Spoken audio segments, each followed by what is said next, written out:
got me to the light. RadioOnFire.com. Yours truly, WK, in here, and you see, I got a special guest, the infamous, the notorious, Notorious. Luscious Kisses. Yeah. How you doing? How you doing? You good? Swell. You swell. Okay. So, of course, RadioOnFire.com. We're Baltimore, Maryland, Radio on Fire Studios. So this is the 20-year anniversary of the death of the Brooklyn rapper Notorious B.I.G, Biggie Smalls.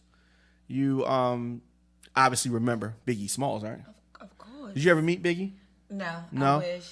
I probably would have been like father in my career. You would have been Faith Evans, right? Hello. Faith number 2. Oh, wow. Okay. Well, I think that's Charlie Baltimore's Faith number 2. Oh, I'd have been, okay. Faith so, number 3. Wait a minute. No, Lil' Kim was 2. Well, yeah. Charlie well, no, I think Baltimore Lil' Kim 3. was 1. Well, No, Faith was 1 because she married him. and she had the baby, remember? That's true. Then it was Lil' Kim. Okay. You know, even though he helped out with the career and stuff like that. Yeah. The bitch that would do, you know, the ride or die bitch. You know, the hood. Gotta have that. Yes. And then you got Charlie Baltimore. I don't know what kind of place that she had took upon on. But it'd have been Luscious Kisses 4. I was like 15 around that time, but I was still doing a whole lot at that age. Were you having sex at that time? Yeah, I was. I said I was doing a whole lot at that age. Okay. Yeah. So I remember first hearing, I was working in a record store at this time, so I remember hearing about Biggie through some of his songs, even before they was on Bad Boy, when they was on a Mary J. Blige remix, I think, Super Cat remix. Like I remember early Biggie songs. Then this is before Biggie even had a record out, you know, like his own record. Of course, he started Bad Boy Records. Biggie started having hits. I mean, the big radio hit for Biggie was Juicy, but he had, I had a couple records before that. But so I just remember hearing Biggie's song Juicy. What was so crazy when he was just saying, I was just trying to make some money to feed my daughter. I remember that part on the song. But I spun a lot of. My part was. What was your part? It was all a dream. Okay. But that was a big hit. Big hit in the club. Big hit in the club. Of course, he went on to have a legendary career. I got to see him perform once. Really? Yeah. Was it awesome?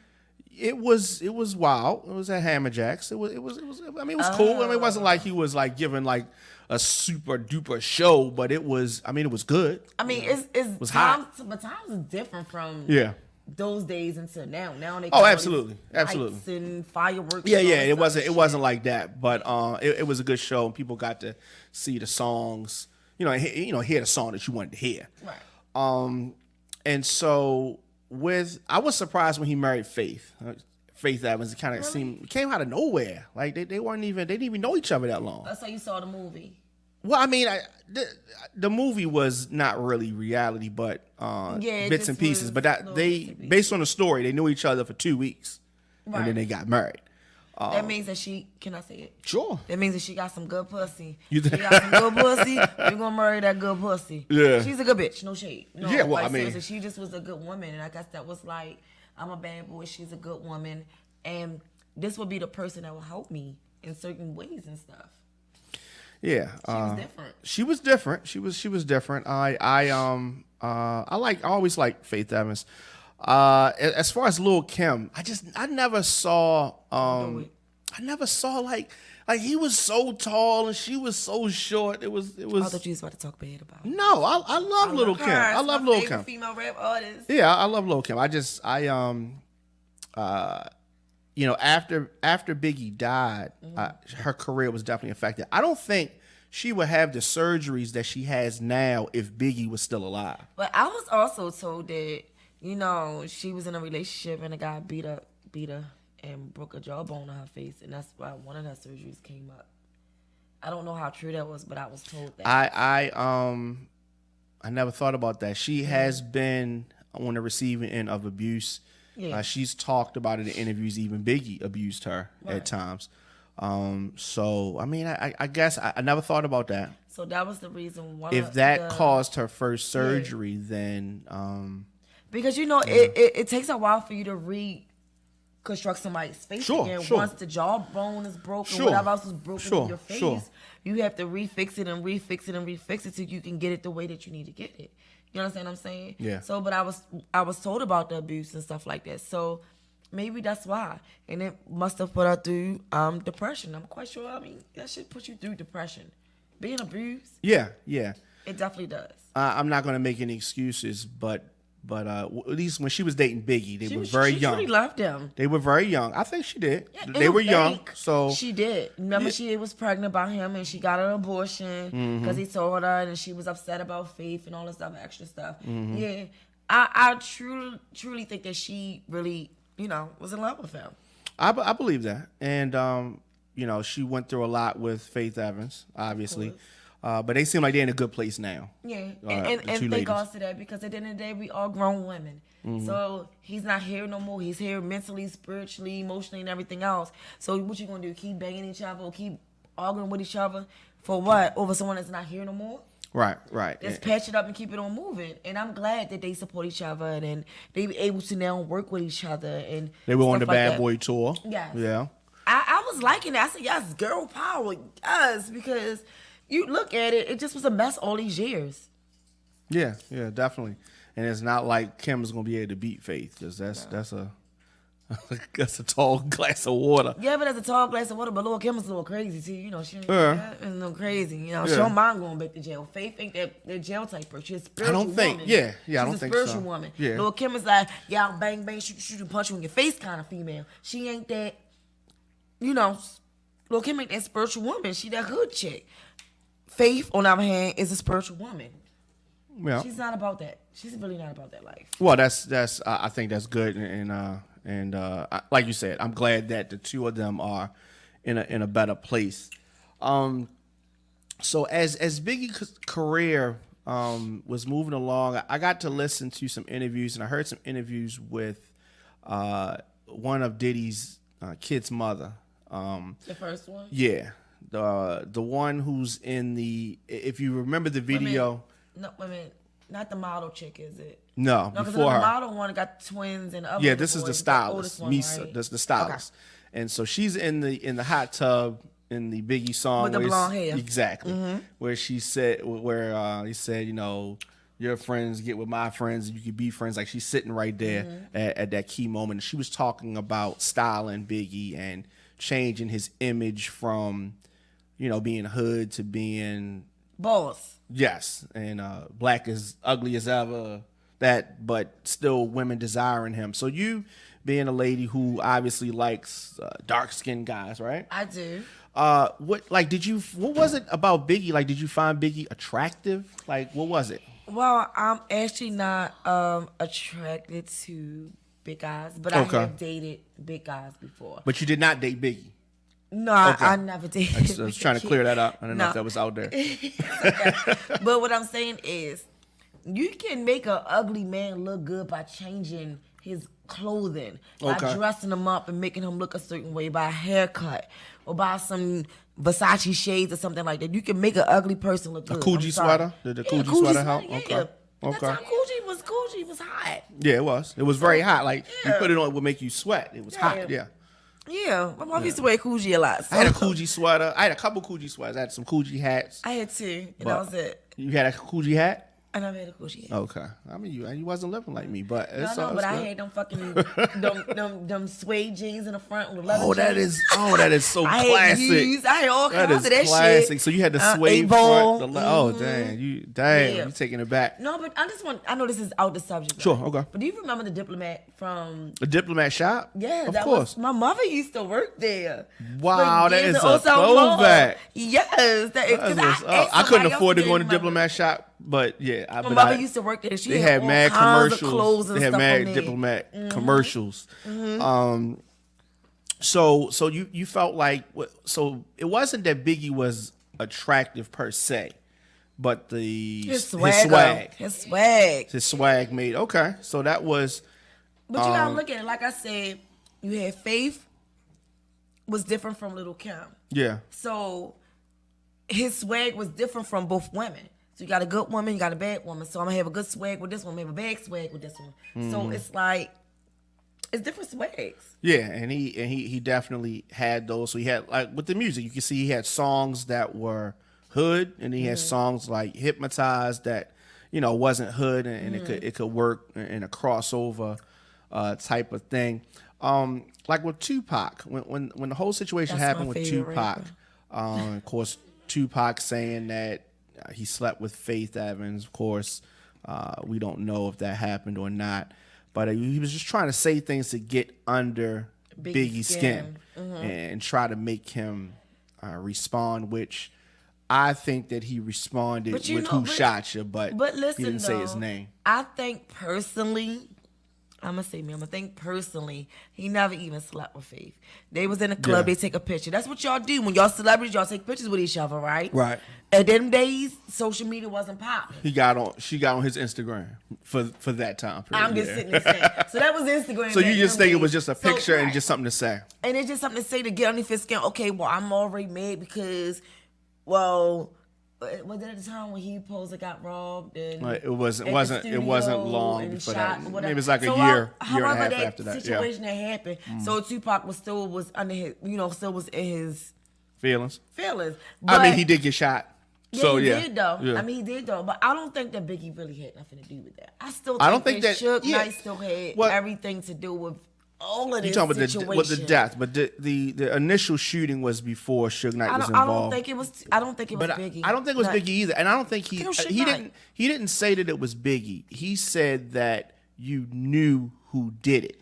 I don't think, which he may have known who did it. But he may have, but also you may have Suge Knight may have known and might have set it up. And the initial robbery, no. The initial robbery was before he got with Suge. Now, if you're talking about Tupac's death, maybe Suge Knight did, maybe. But the initial shooting in New York, no. Suge Knight didn't have anything to do with that. But that sparked the beef. He's so initially. Do you think that he had something to do with the shooting in that studio, whatever the case? Biggie? Yeah. No. But what I do think is that, like Tupac said, it happened in your neighborhood. It happened in the studio that you're going to. If he didn't know who did it, he could have found out who did it. Right. Is the way Tupac was looking at it. But I think this is. So he was just basically sitting there saying that you wasn't there to like. Correct. This happened in your. It's just like if somebody comes here to Radio on Fire, and something happens to somebody, they're gonna try to say, maybe who is involved. I guess that's the rationale he was trying to look at. Right. And I'm not saying that it's the right thing, but that's just the way he was looking at it. And but let's just say that Biggie did know who did it, right? Could he violate the code and tell Tupac, yo, was this, he might put himself in harm's way. Who knows? I don't know. Put himself in harm's way. Definitely. So that was just the start of the beef. And after that, he goes to jail. He comes out of jail, he gets on death row, and he has a chip on his shoulder, and he starts saying stuff about then of Biggie. Course, you got Suge Knight. I keep talking about putting a battery in his back. Putting the battery in his back. Definitely put the battery in his back. This is what you need to do. Just lash out on him, lash out on him. But Biggie just was like, he wasn't trying to beef with Tupac. They was trying to, but then here go Faith at the club and they take a picture. Why did she do that though? Why did she do that? But what's wrong with that? I don't think it's nothing wrong. If we're cool, or if like, oh, well, that's Tupac and I'm Faith Evans, let me go take this picture. She looked at it like she didn't have anything to do with it. Your husband. But your husband's involved. No. I just don't think she had nothing to do with that. She didn't have anything to do with it, but I'm just saying. I just think why is that disloyal? She was there. Yeah. She was there at the moment, so she's a target. You understand what I'm saying? She's there, so she's a target. I'm gonna go ahead and get that face. So if she didn't, then he would have. I don't think that she slept with Tupac. She probably didn't. She probably didn't. But we don't know. But we don't know. We don't know. I don't know. But I'm just. Saying, there's a lot of things that we didn't know back then because this is pre-social media. Right. Ed Lover told a very interesting story about Tupac and Left Eye, and he was saying that he was in the club and he had a hotel. And it was at a party, and Tupac said, "Yo, let me hold your hotel room keys. I'm getting ready to take this girl upstairs." And so he's like, "Who you ready to take upstairs?" And this Left eye was the girl he was ready to take upstairs. So he was like, all right. So he gave him his keys. He goes upstairs, and he says like within like 10 minutes they come back downstairs, and so he gave him his keys out in back. 10 minutes. So he's like, yo, like what happened? So he said that we got upstairs and she took off her clothes and she had on some Naughty by Nature drawers, and he said that he couldn't fuck her because she had on the Naughty by. It was just weird, funny. And so Tretch was his homeboy. He just said, you know, I don't remember that Naughty by Nature, like it was written a whole bunch of times, like Naughty by Nature, you know what I mean? And he just said it turned him off and he just didn't fuck her. So my point is that it's so many celebrities that's fucked that we don't know who fucked who. Right. You right. So we don't know. Faith could have. It's not like Faith is going to say now, yeah, I fucked Tupac, or even then. She definitely. We don't know. We don't know, but we don't know. We wasn't there. But we don't know. We wasn't there. I mean, listen. If I had a chance, I would have hit Faith. Me too, and I'm a bitch. So yeah.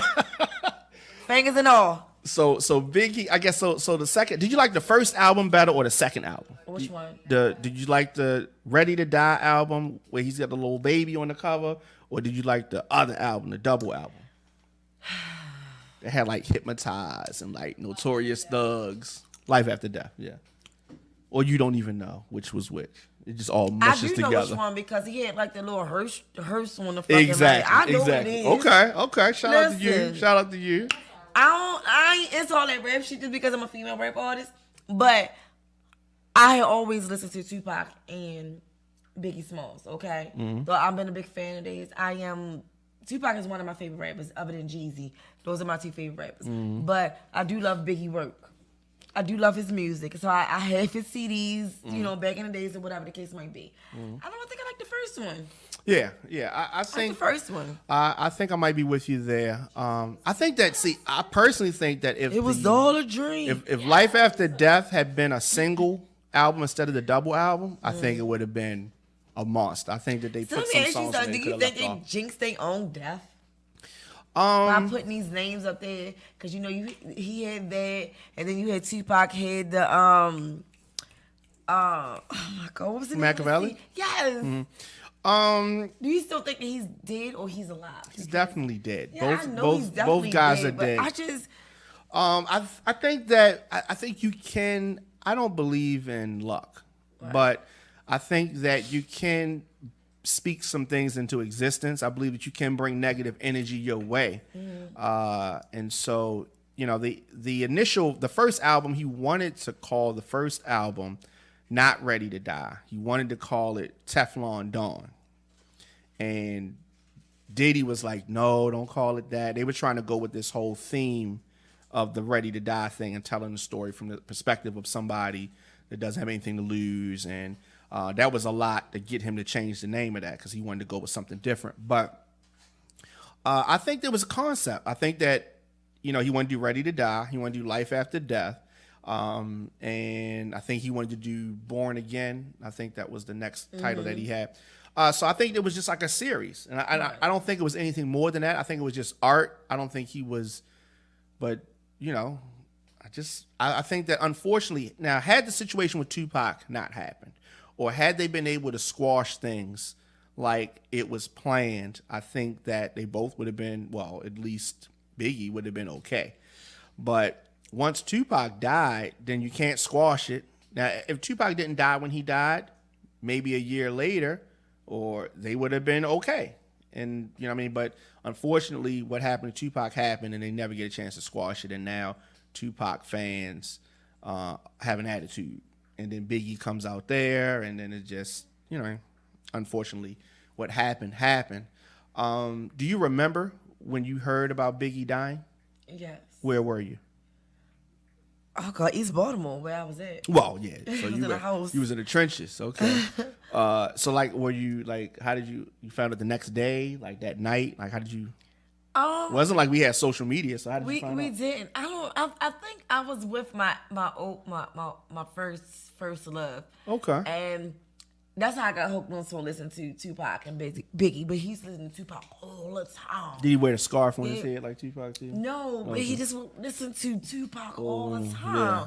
So it's like I started learning the words, and cause you know you listen to it all the goddamn time, but when he told me about it, I was like, "Dang, that's fucking crazy." Yeah, I was.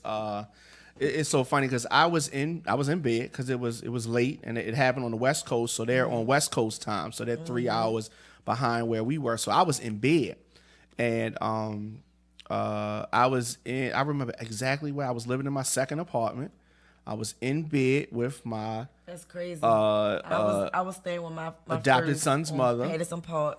We were in bed. You was in Patterson Park. Well, I was where it's safe at in Woodlawn. It was Patterson Park in Madison. Well, that's not safe. 3 stories from home. I remember that day too. Go ahead, listening. So I was in bed. My phone rings. My man Greg's like, "Yo, Biggie just got killed." I'm like, "What? Fuck out of here!" And that shit was just crazy. Now, mind you, Tupac had already just died a few months before that, maybe like 6 months before that, and then you get the news that Biggie died. I think that, and I've talked about this a lot of times, I think that Biggie had 2 albums, and while he's very talented, I don't think he's going to be one of the greatest, but I just don't think that he had a large enough catalog to be labeled the greatest, number 1 greatest. But I think he's in the conversation for all-time greats. But I just don't think that he had a large enough collection of work. So who you think? I think Tupac. Only reason why I say Tupac because he was very lyrically. Is I'm saying the word right? He was very lyrical? Yes. His words. You're saying Tupac or Biggie? Tupac. Okay. So if you listen to his words of his song, it's like it meant something. It was something. Sure. Something. I think both of them. I think both of them had that. No, but it was different. Like I felt like Tupac was speaking the truth. And Biggie was lying? No. Okay. Don't do that. 'Cause I'm a Biggie fan too, so don't do that. I like them both. I mean, Tupac I like them is both. my favorite rapper, but don't. That's my. I like them both. I But think that Tupac's obviously. I don't think Biggie liked going to the studio. So I think that when it's time to make an album, he goes in the studio. I think he liked to, rap around, but actually going in the studio, I think was a process. And the reason why I say that is because he didn't have as much material recorded. Tupac lived in the studio. He lived in the so he had studio. so much material. Yes. Even after he died, he had albums and albums of material that we hadn't even heard. Biggie, it wasn't like that. They keep recycling the same songs and with Biggie because he didn't record as much stuff. So Tupac loved the studio. Biggie recorded when he needed to. And so he just had a lot to he get just off had his more. chest. Yeah, Tupac had more, released more music. Yeah. But I think both of them are really, really great artists. They are. And it's definitely, I don't seem like 20 years has passed. Yeah. 20 years.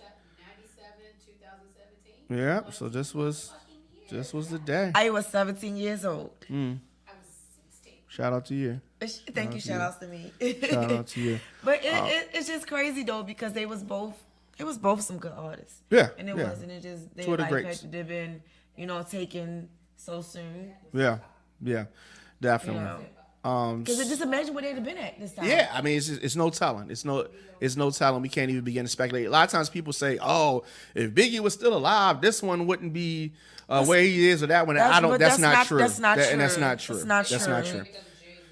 And Jay-Z was out when Biggie was alive. He sure was. He had released his first. He only released one album. I think he was on the second album at that point when he died, or getting ready to release it. He would have still been alive. They were friends. People talk about him using using bits, but they were friends. So it's kind of like he's looking out for his friend and keeping, yeah. So I think that he clearly. No, Jay-Z's an awesome artist. Yeah, Jay-Z's definitely awesome artist. I think he's the best. I think he's the best actually because the longevity of his career. And you can say, well, if Biggie was here, he wouldn't. But Biggie, passed on, and so we can't really deal with the ifs. You know what I mean? Yeah, they were definitely. So, but let us know your thoughts in the comment section about Biggie, Instagram, Facebook, Twitter, at The Diamond K Show. And yours is Luscious XXX, right? Luscious XXX. Yeah. No, Luscious Kisses XXX. Luscious Kisses XXX. Sorry about that. At Luscious Kisses XXX. All right.